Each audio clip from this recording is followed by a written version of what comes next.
Hurisalossa Sydän-Savossa vietetään kansallista kyläkauppapäivää. Tässä kylässä asuu 250 ihmistä, mutta paljon enemmän tällä alueella on mökkiläisiä ja paljon on myös tarinoita.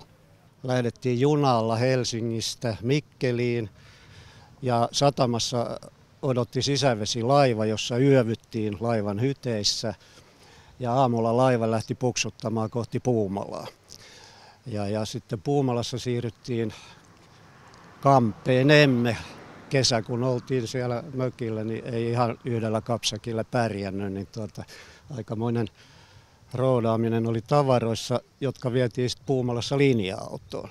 Ja linja-autolla Rokansalon tienhaaraan, jossa Valtosen Arviit odotti meitä hevosella. Hevosen perässä oli reki, vaikka oli kesä, niin ei rattaat, vaan reki, ja siihen passattiin itsemme ja siitä sitten vihdoinkin mökille.